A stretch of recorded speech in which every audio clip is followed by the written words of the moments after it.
So next reading now. Dividends and share repurchases. You can give heading in your notes. Dividends and share repurchases.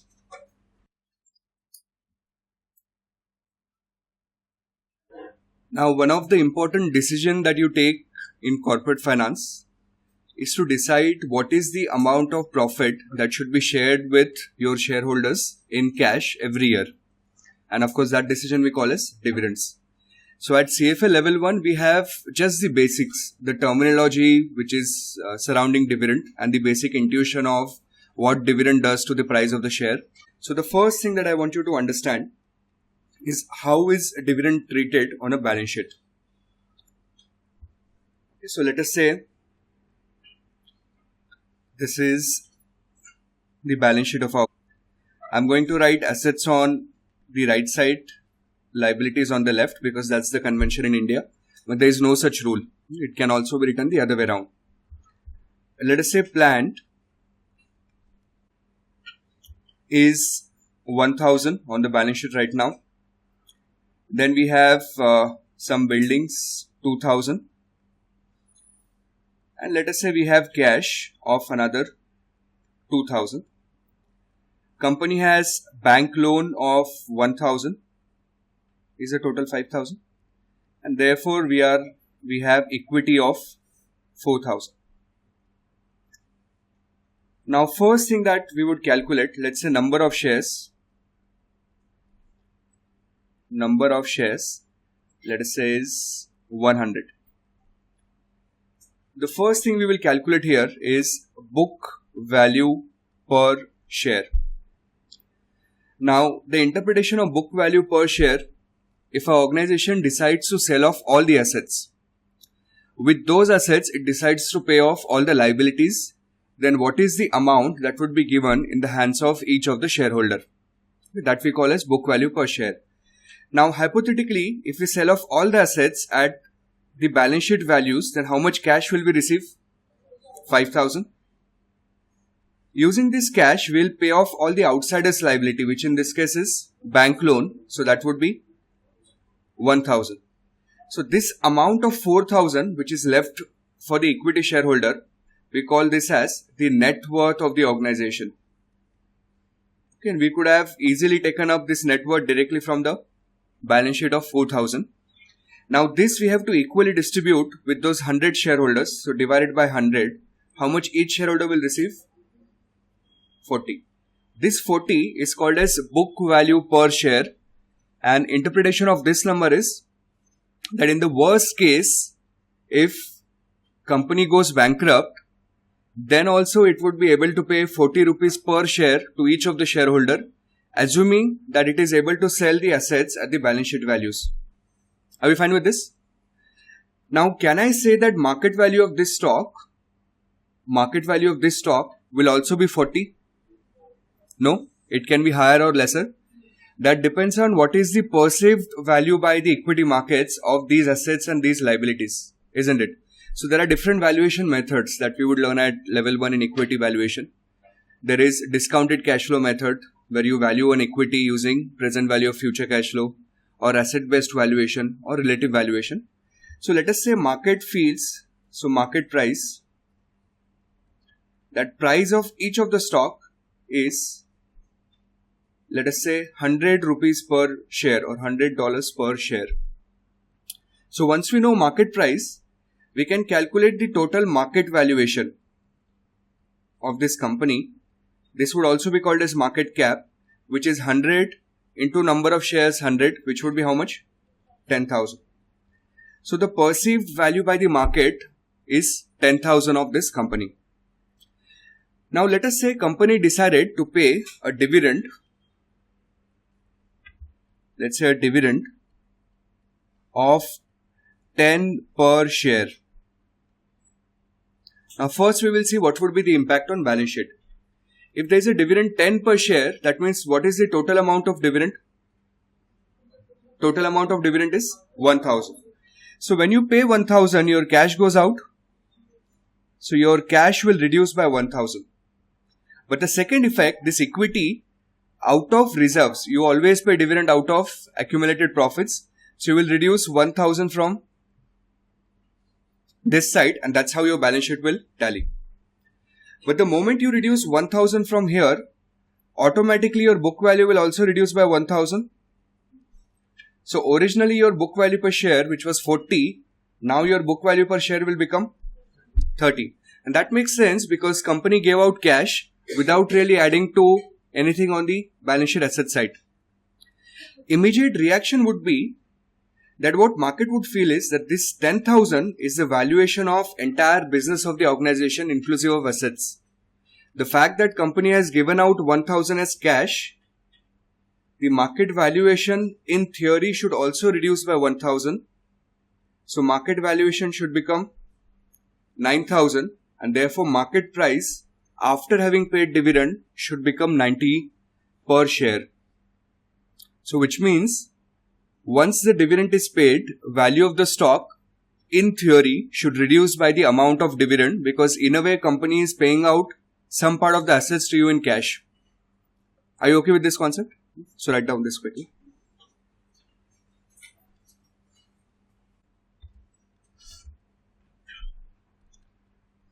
When a company pays dividends to you in cash, there is a different nomenclature it can use around it. First category of dividend is called as the regular dividend.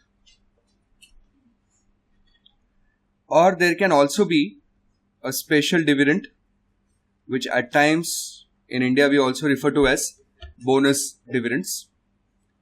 And there would also be a liquidating dividend. These are the three categories. You can make this along with me. Regular dividend, special dividend, and liquidating dividend. So let's say an organization on an average has been making a profit per share roughly of about EPS of 20. Okay, hypothetically an organization, this is how it has been making profit: 20, 21, 22, and let's say 24. It can have a policy that we will have a payout ratio of 50%. So it can come up with a dividend per share, let's say of 10, 10.5, 11, and this would be 12. So this dividend, which is paid in a way on a regular basis, we will call this as regular dividend. Let's say now one particular year, company sold a piece of land it had purchased for multiple years, and only for that year it made a profit of 40. But the company also knows that next year we will not have a profit of 40. Next year again we would be 24 or 25. Now ideally the company would like to pay a dividend of 20. But the risk is that if you pay a dividend of 20 this year, then your shareholder will also expect to receive 20 next year. This in finance or behavioral world we call this as clientele effect. Right? Those shareholders will get used to receiving a particular amount of dividend from you. So what company will do is they will say out of 20, 12 is a regular dividend, 8 is a special dividend, and the only reason why you call it a special, you're clearly telling your shareholders do not expect to receive this dividend next year. Are we okay with this concept? Otherwise the impact on balance sheet, impact on market value is exactly same, but special dividend is something which is one time. So those companies which are in cyclical business, especially automobile industry is known for doing this. Typically those companies will have special dividend. In those years in which it makes good profit, it will pay out dividend, but it will call it as a special one-time dividend. Are you fine with this? And if company liquidates, that means if company shuts down, then it would pay whatever amount is left to the equity shareholder, to which we call as liquidity. Now this is not for your exam, but just for understanding purpose. This regular dividend could further be classified as final or interim. What would be the difference, Rahul?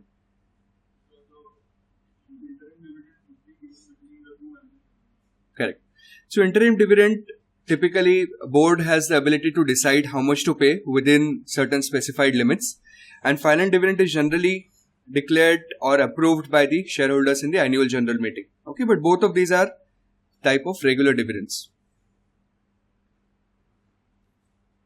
Are we okay here?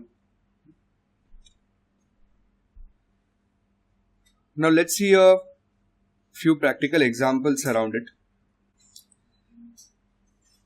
Now let's observe this data carefully. This is up to 2013-14 Hindustan Unilever. Earning per share 40. Is this visible at the back? Yes. Earning per share 40, dividend per share 20. So roughly their payout ratio in 2004-05 was how much? 50%. Then 48-20, it reduced a little bit. 43-17. Now look at 2009 and 10.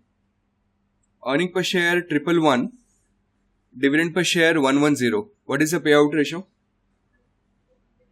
Payout ratio is 100%. 96-105. Payout ratio, again almost 100%, or in fact slightly more than that. And now 119-45. Now directly you've come less than 50%. Of course, this was a time period when the joint venture between Heroes and the Hondas broke, and of course Hondas wanted to take out cash out of the business. Plus the Munjal family needed cash to buy out the stake from Hondas. That's why this temporary adjustment was made. But technically, if you'd see from a shareholder perspective, if I were a shareholder, you received 110 in 9-10, you're happy because the dividend is doubled. You received 105 in 10-11, you're again happy. But suddenly next year, the amount of dividend comes out to be half, isn't it? And from a shareholder perspective, he's not going to look at this reduction in a very positive fashion. Are we fine with this? Therefore, it is recommended for companies to have a stable and consistent dividend policy. Right? In the first year itself, you have to decide what kind of policy you have to follow, and then going forward, you try to maintain a similar type of policy. Are we good to go ahead? Fine. So let's look at some important sentences. Cash dividends reduce the value of company's assets. Do you agree? Yes, because they reduce the cash. They reduce market value of equity. Now, this is important. This sentence again you can write down. Now, you can say impact on ratios of cash dividend. First ratio is current ratio. So current ratio, quick ratio, cash ratio. All these three collectively are called as, tell me which type of ratios? Liquidity ratios. Liquidity ratios. So these ratios, tell me what will happen to them. Once you pay cash dividend, will they increase or decrease? They will decrease. Now why would they decrease? Because your numerator is made of cash in all the three ratios. And because you're paying off dividend, cash will decrease, ratio will decrease. Next. Let us say debt by equity ratio.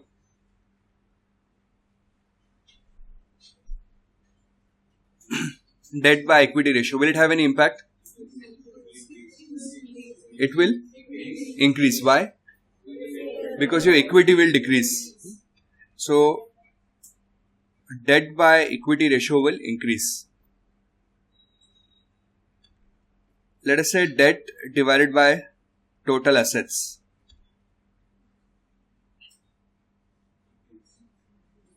Debt divided by total assets. Will it have any impact on debt? No. Will it have any impact on total assets? Yes, because your cash is reducing and therefore again the ratio will increase. Let us say equity by total assets.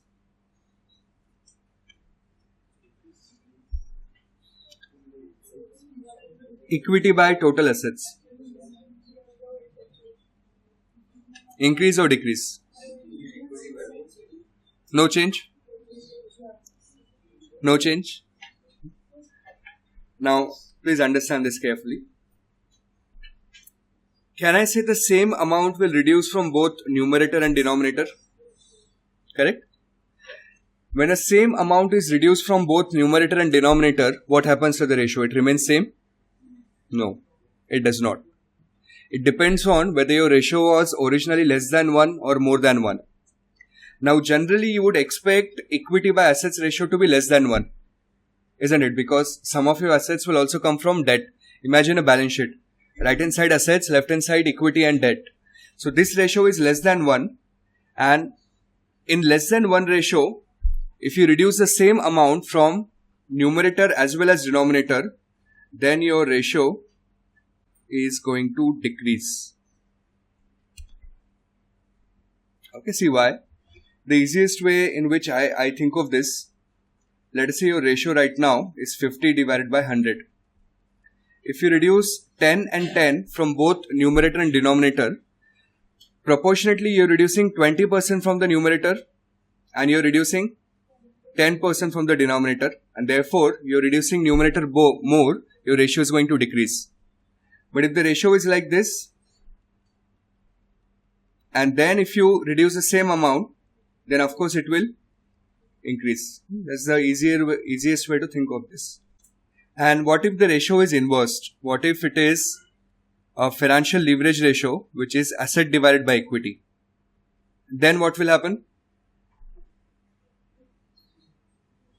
If it's asset divided by equity, then what will happen? Then it will increase. Why? Because again, the same amount will reduce from numerator and denominator, but this ratio would be more than 1, and therefore the ratio will increase. Now, next concept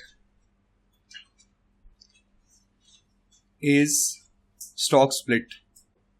Now, to understand this concept fully, let's look at life cycle of a small business. Let us say you're setting up a small company today. When you set up a company, you have to pay a certain amount of taxes. In India, we call this as stamp duty to registrar of companies. So therefore, you will have to define what is your capital. So to define your capital, you come up with a number which is called as face value of the share into number of shares, which we also call as the authorized capital at inception. So at this stage, face value is just a legal number which is attached to that share. So let us say you decided face value to be 10 and you decided number of shares to be 1000. So your total capital would become how much? 10,000. Now slowly the size of the company gets bigger, but the face value never changes. The market value will keep on changing, but the company is not listed now. After a few years, the company decided to get itself listed. When it gets itself listed, then investment bankers, with the help of a company, decide what should be the issue price of the stock. Let us say issue price is 70 per share. So on the balance sheet, if company decides to issue, let's say half of those shares, 500 shares, then whatever face value is there, we still call this as equity share capital, which is 10,000. But whatever amount you receive in excess, we typically classify that in the form of securities premium, which is a part of reserves. So you issued shares at 70, 10 rupees was the face value, 60 rupees was the premium. Now once it is listed, then people start trading this on an exchange. Right? Then company has nothing to do with the price of that stock, because now it's people who are selling that stock to each other, and that depends on how good business the company is doing. Now from 70, let us say it has become 1000. After a few years, now it has become 10,000. Maybe after a few years, now it has become 100,000. Now when the price of the stock gets to such a high level, it creates a liquidity issues. Okay, what it essentially means is, if you want to buy one share, you'll have to save for a few months and then buy one, isn't it? So what companies will typically do is, if face value was 10 and market price is 100,000, you can split that stock into face value of 1 and market value will become now 10,000. But originally, if an investor had one stock, now he would have 10 stocks of 10,000 each. This we call as splitting a stock. This is equivalent to giving a $100 bill and taking 10 $10 bills. Are we fine here? Now what happens is, when you make a split, after the split, now your revised face value is how much? 1. Most of the countries will have a lower limit on how much the face value could be. For example, in India, the lowest face value we can have is 1.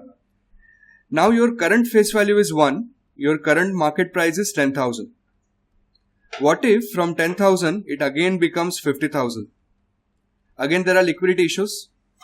But now the company cannot split the stock because the face value is always, now it cannot be less than 1. What companies will do in this scenario, they will come up with bonus shares.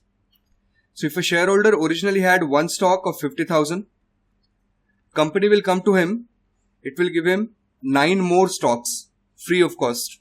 So total number of stocks now he will have is 10, but market price of per stock now will become 5,000. Does it make sense? Yes, no? Now let us see the impact of what happens on the balance sheet. So this part you can write with me. Heading would be impact of stock split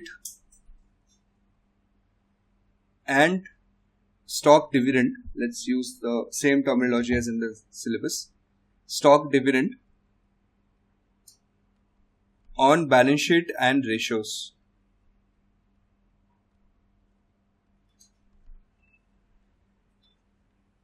So let me create a base balance sheet, pre-stock split and pre anything else. Let us say total assets that we have is 10,000. Equity share capital is 1,000. Reserves are 4,000. And bank loan is 5,000. This is the current scenario.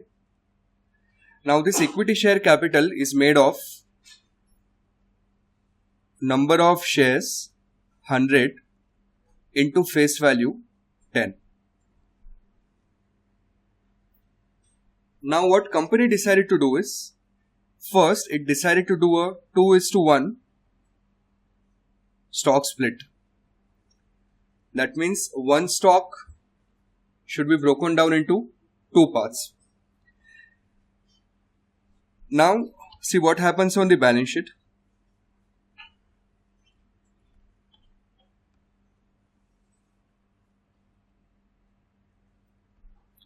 What would be number of shares now? After the stock split, how many number of shares? 200. But what would be the face value now? 5. So your equity share capital is still 1,000. Your reserves are still 4,000. Bank loan 5,000. Assets 10,000. Not even a single number will change on the balance sheet except the disclosure that originally we had 100 shares of 10 face value, now 200 shares of 5 face value. Is that fine? Now instead of stock split, what if company decided to give 100% bonus? If it gave 100% bonus,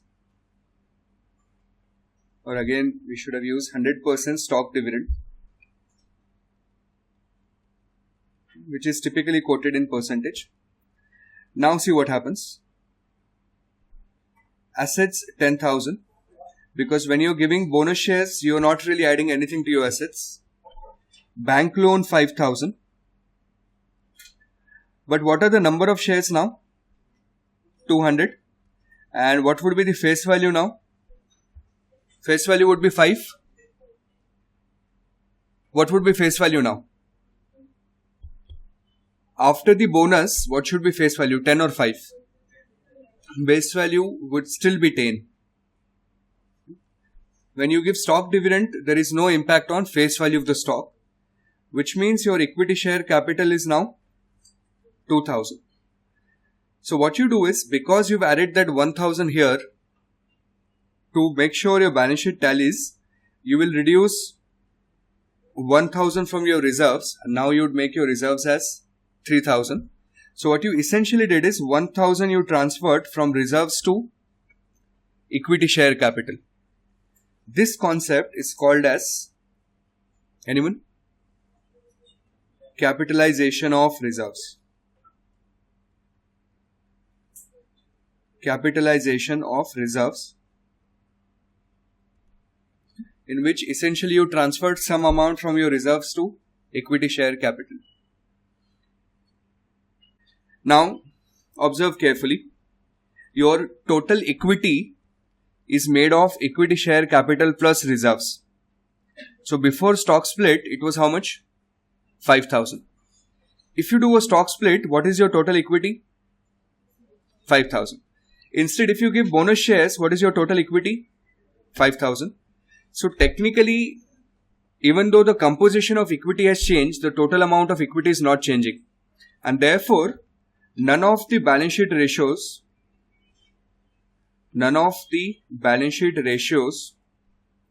will change. Because your total equity composition is same. Total equity is same, only the composition of that amount is changing. Now, what would be impact on shareholders' wealth? Impact on shareholders' wealth. Let's say originally a shareholder had market price of 200. Let's say number of shares that shareholder owned was 10. So his total wealth was 2,000. If there was a stock split of 2:1, number of shares will become 20, but market price will become how much? Half. So his total wealth will remain 2,000. Instead, if there is a stock dividend of 100%, number of shares will be 20, market price would be half. Again, his wealth is 2,000. Which means whether there is a stock split or there is a stock dividend, it will not have impact on wealth of the shareholder. It will just break it down into smaller denominations. Now impact on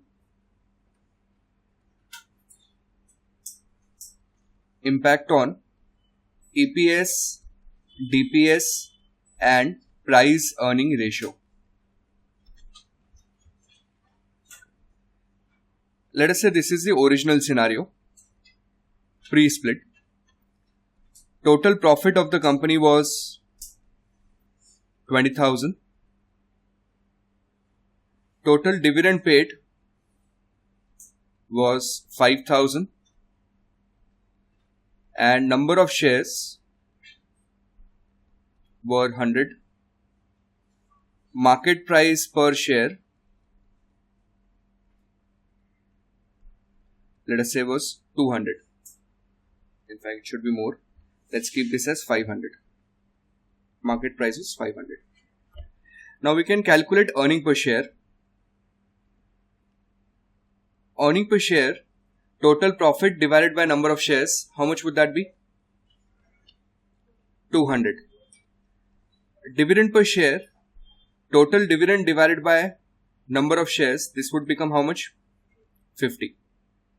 Price earning ratio, which is earning per share, price divided by earning per share. So 500 divided by 200, it would be 2.5. Now let's say there is a 2:1 split or 100% bonus. Everything else remains same except that now number of shares will become 200.